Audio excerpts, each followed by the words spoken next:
For those that don't know, the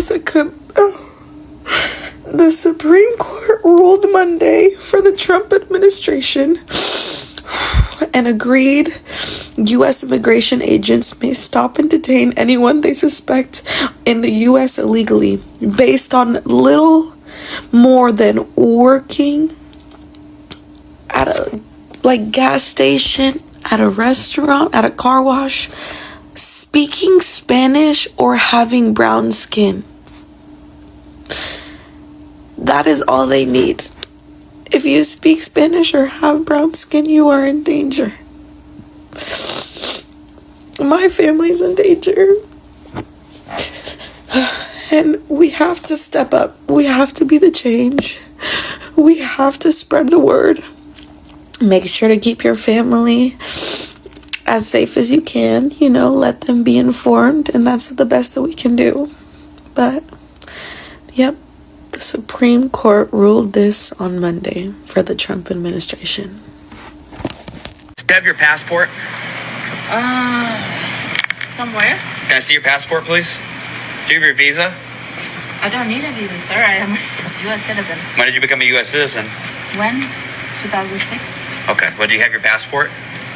In a safe, but I don't have. This is going to happen more and more. The Supreme Court cleared the way for federal agents to racially profile immigrants based on their color of skin, accent, and their race. And this is going to impact U.S. citizens like this woman who looks Hispanic. Previous federal courts said federal agents cannot use race, where people work, what they look like, to detain them. The Supreme Court says no, it's making their job more complicated and will allow it. As a result, you're going to see more people being detained, including U.S. citizens. This is going to harm families and small businesses. The fight is not over. We'll see more appeals on this, but this is a sad day for immigration and for immigrants. Follow me for updates just like this one.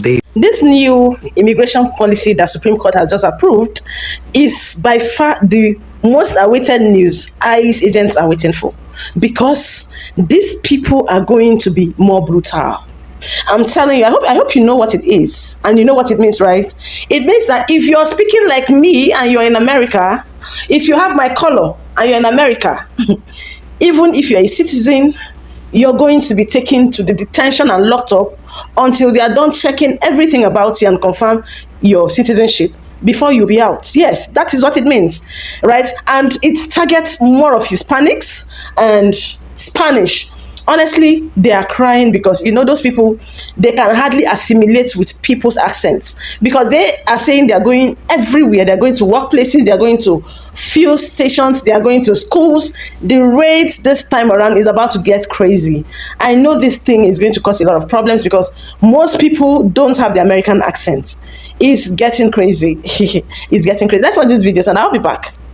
So a decision was made yesterday by the Supreme Court, approved by Donald Trump and company, that if you are a non-white man and you speak with a different dialect, have a different accent, speak with a little twang, they are liable to lock you up and place you in holding for a few days while they check your citizenship.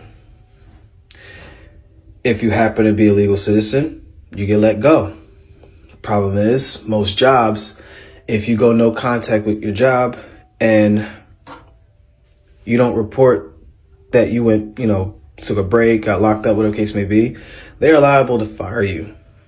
So this is by design to not only try to get rid of people of color from this country, but to screw the people of color who are left in this country.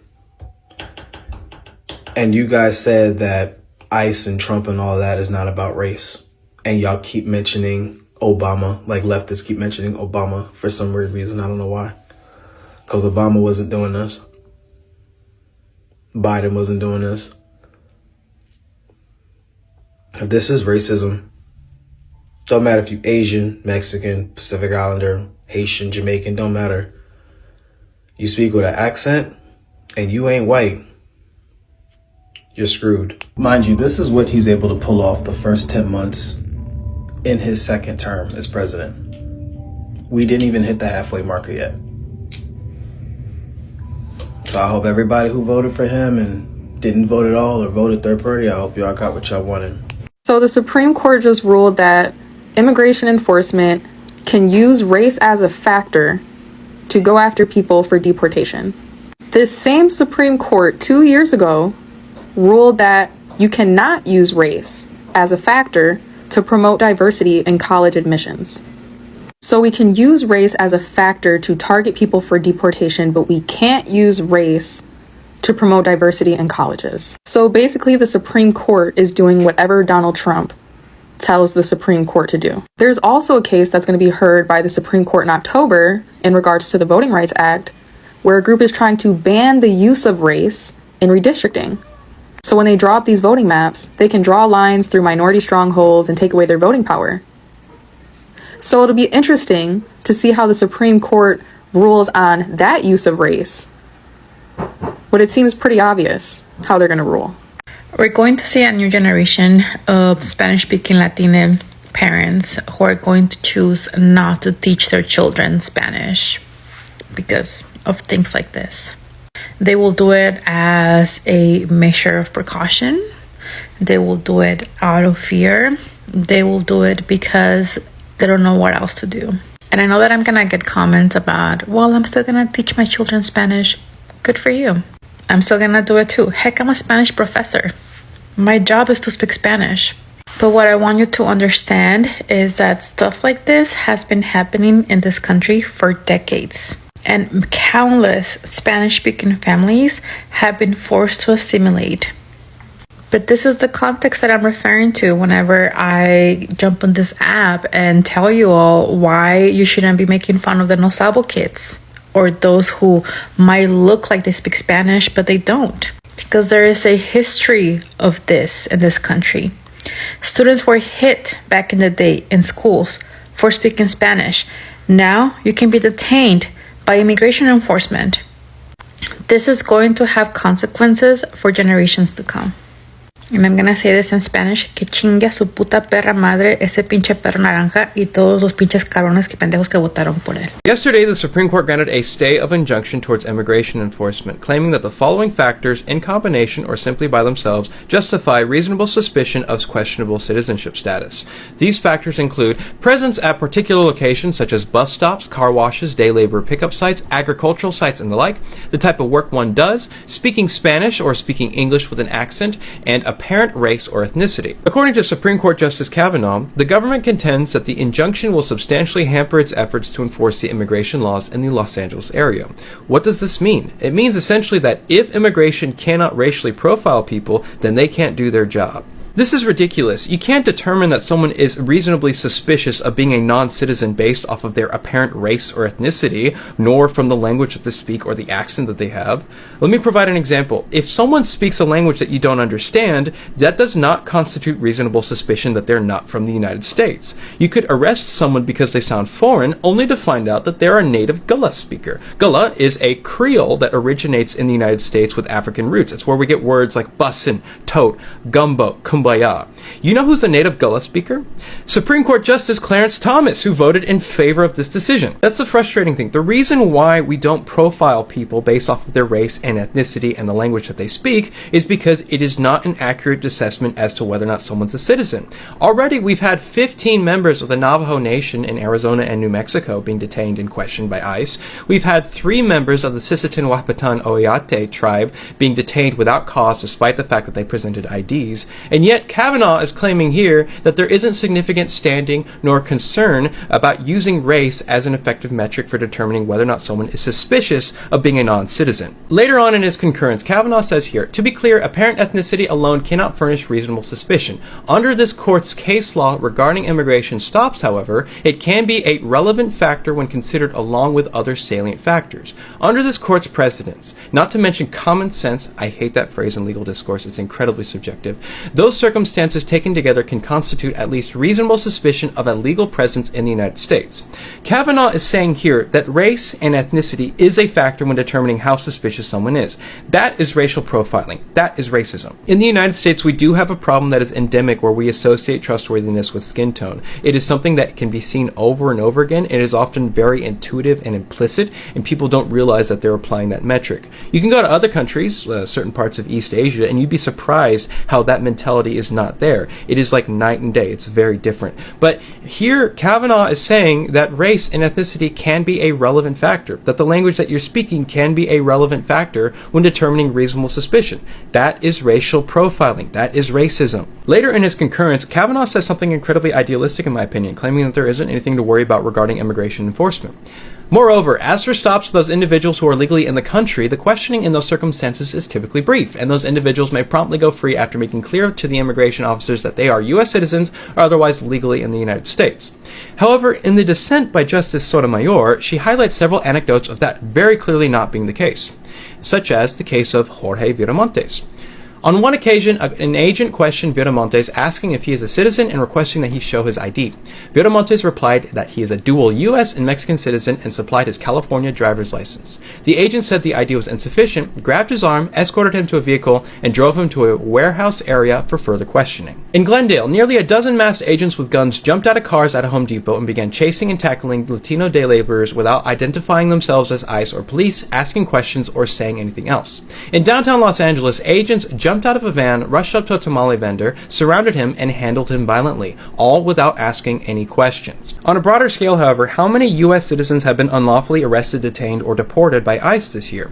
Well, we have no official information on that. The DHS claims that number is 0. However, from the Government Accountability Office in 2021, I've found this information here, that from 2015 to 2020, ICE arrested 674, detained 121, and removed 70 potential U.S. citizens from the United States. Kavanaugh is effectively stating that immigration enforcement cannot do their job unless they're allowed to racially profile people, questioning people's legal status based off of their apparent race or ethnicity, or if they're speaking Spanish or English with an accent, which is not a determinant of citizenship. Speaking Spanish doesn't mean that you're a non-citizen, nor does speaking English mean that you are a citizen. What's so insulting about making sure that these agencies are allowed to use Spanish as a way to profile people as being non-citizens is that there are so many Americans in California, Arizona, and New Mexico who have had family ties to this land prior to U.S. annexation following the Mexican-American War in 1848.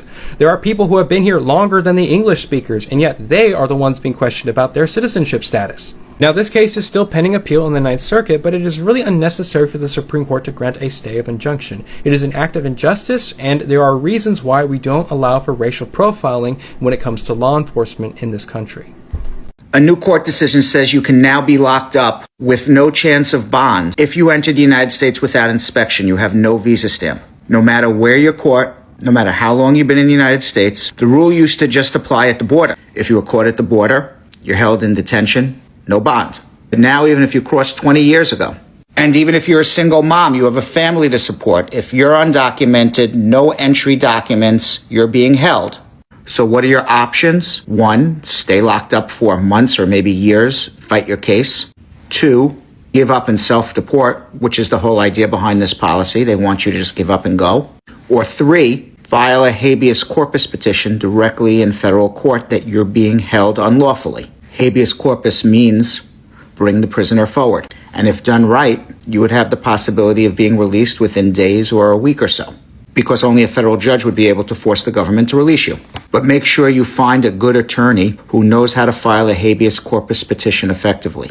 He or she needs to know how these petitions work, because it's going to be the difference between you spending time in prison for days, months, years, or self-deporting. Save my information. It's on my profile page. I'm Brad Bernstein, an immigration lawyer in New York City, and my firm can handle cases in all 50 states. The Supreme Court is allowing racially profile to happen again in Los Angeles and southern parts of California. In a 6-3 vote, the Supreme Court has allowed the Trump administration to continue their aggressive immigration sweeps, also called roving patrols. This means that Border Patrol agents and ICE agents can now stop you and arrest you based on the way you look, where you're at, you speaking English with an accent, and so much more. And for this, they won't need a warrant for your arrest. It's going based on their assumption of who you are. Now, if you guys remember back in June, people were protesting against this because a lot of American-born citizens and people that are naturalized were being detained by ICE and held in detention centers for days. During that time, people were being detained based on the way they look and not because they were here illegally or undocumented. And let's be honest, this is completely unconstitutional. And of course, racist, because now, if you're not a blue-eyed blonde beauty, you can be racially profiled and arrested, held for a few days until proven that you're a citizen. And sure, a lot of people are like, just carry your proper documentation, but that's not how it works. Multiple people who have been arrested by ICE have proper documentation on them that they are nationals or citizens and are still being held for days at detention centers. And sure, it's just a day, 2, or even 4 days, but some of you complain about being in traffic for 5 minutes. Can you imagine being held in a detention center for no reason, just because you don't look white? Let me know what you guys think in the comments below. To be honest, I am not worried. I am not worried because I know no Black American is going to be deported or is going to be detained, right? That is why I am in this mood, right? I am not worried. Nothing is happening to you people because you guys have got the whole accent thingy, right? You all don't need anything. You're not questionable. Your citizenship is not even questionable. You guys own that country right now. All you need to do is sit down and watch people who have joined the white people in America to maltreat you all, go back to their countries. Do you understand that? You remember the era of, oh, they are black people, right? We are white. Even when they know that they are all people of color, they are brown. Now they are going for them, and it is not even going to be even easy. It's going to be crazy. It's going to be terrible. But in all, I'm so happy that my Black American people, you guys will just have to sit down, sip your coffee and keep watching this, right? The thing that where it's going to hurt is there are actually people who are from other races that are not bad people. That is where it's going to be painful. I'm not going to be happy that these people are going to a lot will be happening this week, stroke next week. You can imagine these videos you just watched, right? It has started already. And that is how it's going to be. It's even going to get more brutal because ICE is just waiting for them to blow the whistle and say, do this. And then they are going to triple it. You can imagine what's going to happen. So that is it. What do you think in the comment section? Do you think you're in support of this? Is this what you voted? Do not forget that you were among the people who are telling these guys, don't vote this guy. This guy doesn't like you, right? Somebody was shocked today when the person told me, but why is Trump doing this? These guys voted for him. Is he angry with them, right? I think he's really, really angry because a whole lot of them were brought in during the Biden administration to come and vote for Biden so they can unseat Trump. I think this is their payback time. They are already finding out. This is their finding out time. Yeah, that's the word. Find out season. Find out time is here, right? So do you think that you love what Trump is doing? Let me see it in the comment section. Do not forget his global Jesuit BJ. Kindly subscribe, like, and share this video. Support me on all my videos, please. If you're not going to watch it, just keep it open and just allow it to play. Just watch my video. Stream to help me. Stream to help an upcoming YouTuber, right? So that at least I can be happy. Love you. I'll see you on the next one. Bye, guys.